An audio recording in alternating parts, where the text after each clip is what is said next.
¿Qué tal, amigos? Estamos aquí con Mariana Hospital.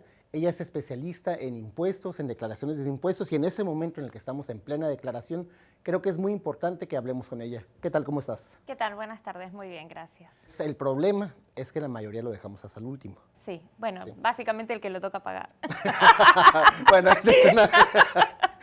No lo quería decir así, pero sí. Sí. ¿Y cómo sabes que es al que le toca pagar? No, ¿O no, cuándo no. sabes que te toca pagar? Pues? Bueno, en realidad a veces la gente, si ganó poco y tiene dependes, asume de que siempre le van a dar dinero. Ajá.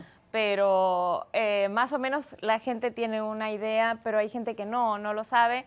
Y por ahí espera, viene con tiempo para hacerlos temprano y esperar su reembolso y se encuentran con la noticia de que les toca pagar. De que les toca... Sí. Y te puede tocar pagar mucho dinero en algunas ocasiones, ¿no? Sí, sí. Básicamente ahora con los cambios que hubo desde el año pasado, mucha gente que no pagaba o pagaba poco, ahora tiene que pagar bastante. ¿Cuáles son algunos de estos cambios principales que estamos viendo? Bueno, básicamente todos los niños que tenían un número de ITIN, que son los niños que no tienen un seguro social válido, anteriormente tenían, los padres podían reclamar un crédito por esos niños, que era el Child Tax Credit, que se lo daban a todos, a los niños con ITIN y a los niños con seguro social. Lamentablemente, no. Ese crédito para los niños que tienen ITIN lo quitaron definitivamente. Solamente les dan un crédito de $500, pero no es un crédito reembolsable. O sea que solamente cubre si el padre tiene impuestos a pagar. Si ganó muy poco, no va a tener impuestos a pagar, Claro. Por lo tanto, no No va a van a tener dar el nada. beneficio de ese crédito. Si tienes algo que pagar, te podrían deducir $500 de tu deuda. Correcto, Por pero niño. de la deuda, digamos, del gross income, no del self-employment tax, porque ahí hay también una confusión. Espero no marearlos con todo No, esto. pero a ver, platícala la Ok, confusión. le explico más o menos cómo funciona. Lamentablemente, toda aquella persona que tiene un ITIN number y gana cash y tiene niños con ITIN number, anteriormente pagaba poco o menos porque le daban ese crédito. Como ahora no lo reciben, ya de repente pagan mucho más. Por decirle, para que tenga un ejemplo.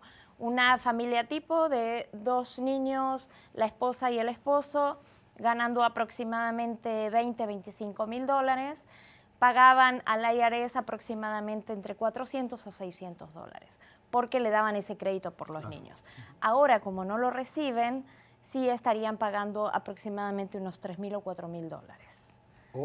Sí. Pero eso es una cantidad completamente Completamente diferente a lo que era antes, pero es porque ya no aplica ese crédito. Y bueno, también sé que se utilizaba mucho el ITIN number para familiares en el extranjero, Sí. en el caso de los mexicanos. No sé si en las demás nacionalidades, pero... Solamente calificaba México y Canadá, ahora ya no hay beneficio. O sea, para que haya un beneficio, el depende tiene que vivir dentro de los Estados Unidos. ¿Eso desde cuándo? Desde el 2018, también el año pasado fue que se aplicaron los nuevos cambios. Sí, o sea, yo recuerdo que funcionaba si tenías no sé, a tu mamá en el extranjero, en México, por decir algo, Sí.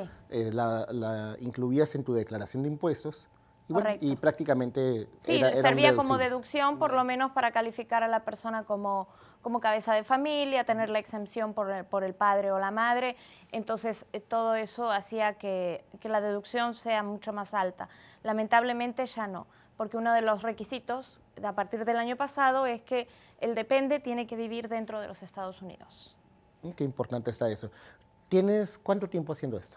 Haciendo taxes aproximadamente creo que son 15, 16 años. Te lo pregunto porque me imagino que en esos 15, 16 años has visto de todo. Uf, Me muchísimo. imagino que has de ver las excusas de todo tipo para tratar de no pagar impuestos.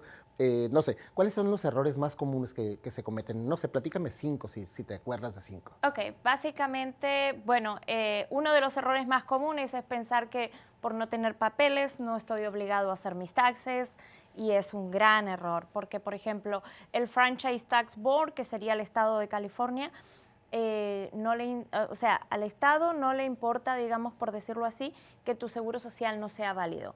Siempre y cuando hayas trabajado en su estado, hayas hecho dinero, aunque hayas usado un seguro social no válido, te van a exigir que hagas taxes, porque si no, se van a meter en tu sueldo y te van a... Vas a tener problemas. Sí, te lo te van a sacar quitar, directamente. aunque el seguro no sea bueno. Por ejemplo, otra de las cosas que también se ven comúnmente es los ITINs se vencen y bueno, lamentablemente la gente a veces no sabe y se hace una declaración con un ITIN vencido y todos los créditos que podía aplicar se le quitan. Entonces, si de repente esperaban recibir un reembolso, les aparece una deuda que se puede solucionar. Claro. O sea, renovando el ITIN, después llamando, haciendo un ajuste, pero también es uno de los errores más conocidos. Sí. Otro de los errores más conocidos es poner dependes que no califican. Por ejemplo, el compañero de trabajo no tiene papeles, no va a recibir créditos por el niño, tiene 2, 3 niños y le dice a su compañero, ¿por qué no pones mi hijo para que recibas dinero y miti y todo, no? Y bueno, ¿Y eso después es bien común? viene, sí. Ahora ya se está eliminando bastante, pero eso es muy común. No nos des ideas, ¿eh? No, porque ante una auditoría claro no hay parentesco, no hay residencia, o sea, no hay que viven juntos, entonces les quitan todos los créditos y terminan perdiendo más. Claro. Otro de los errores muy comunes que he visto yo el año pasado era con la mamá en México y que lo calificaban como cabeza de familia, porque antes sí se podía. Entonces el año pasado lo he visto mucho que los ponían cabeza de familia, resulta que al no estar acá ya no califican como cabeza de familia. Y esto, bueno, también hay uno clásico que es reportar con documentos que no son tuyos, ¿no? O con seguro social que no es tuyo, etcétera, etcétera, ¿no? Ese es un problema serio, ¿no? Serio, muy serio, muy serio. ¿Qué tan serio? Bueno, es como robo de identidad, básicamente. O sea, que si te agarran, te vas a meter en un problema muy serio.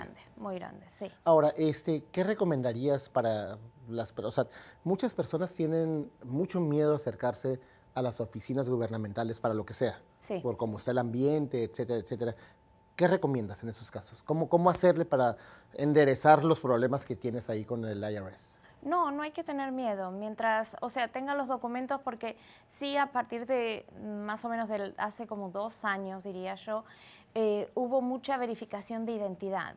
O sea, por ejemplo, si la persona durante 2 años no había hecho sus taxes y de repente hacía sus impuestos, le estaban pidiendo verificación de identidad. Y la gente se asusta. Claro. Dice, bueno, ¿y por qué me están pidiendo? ¿Alguien me robó la identidad?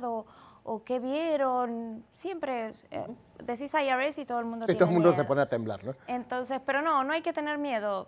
Hay un número que hay que llamar y si no pueden hacer la verificación telefónica, entonces ahí sí se tienen que presentar con una cita y presentarse con los documentos que le piden. Pero no hay que tener miedo. O sea, una parte importante en esto, perdón, es disculpa la redundancia, la importancia de hacer los impuestos con alguien calificado. Sí. O una organización calificada. O sea, ya ves que ahora han salido muchos programas de computadora de que, no, yo lo puedo hacer.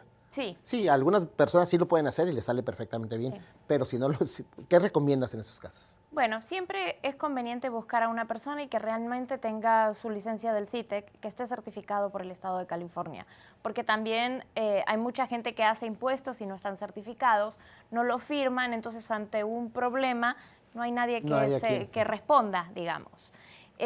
También hay mucho fraude, por ejemplo, que ponen números de cuenta que no son del contribuyente, entonces el contribuyente no es el que recibe el dinero. Traten siempre de buscar personas que realmente estén certificadas. Y también, por ejemplo, me ha tocado de gente que hace sus taxes por cuenta propia y se olvidan o no, por no tener el conocimiento no aplican ciertos créditos que tal vez la persona calificaría. Entonces, sí es conveniente que busquen a una persona certificada. A ver, eso que mencionaste me llamó la atención. Y sí he sabido de algunos casos en los que el preparador de los impuestos le dice a la persona, yo te doy la cantidad, pero pero no va a recibir directamente el dinero. Claro. O sea que ahí puede ser de que el preparador se quede con una gran cantidad de dinero sí. Y le entregue, o sea, un preparador evidentemente que no es confiable, ¿verdad? Correcto. No, por ejemplo, generalmente cuando la persona no paga por la declaración de impuestos, digamos, al frente cuando hace sus taxes, sí, nosotros como preparadores, si estamos registrados con un banco, se puede tomar el cobro desde la preparación. Claro. Entonces, ahí sí hay un third party que es el que distribuye. Cuando llega el reembolso, distribuye, digamos, para pagarle al contribuyente y para pagarle al preparador.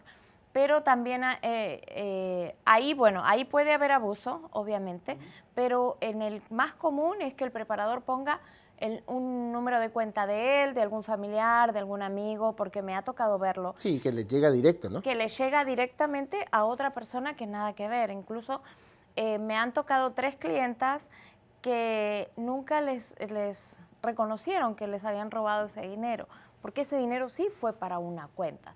Entonces, calculo que se hace un seguimiento, pero si la persona desaparece o algo, no hay manera tal vez de que pueda recuperarlo la persona. Una de las cosas que yo creo que es importante para ustedes es, cuando tú llegas a preparar tus impuestos, ¿qué documentos deberías de llevar? ¿O qué deberías de llevar? Porque ya ves que siempre nos dicen, te faltó esto, te faltó aquello. Sí, es muy importante porque ahora nosotros como preparadores responsables, digamos, necesitamos el seguro social del contribuyente, de la esposa si está casado, identificación, ya sea el ID de California, pasaporte, cualquier documento federal que lo identifique.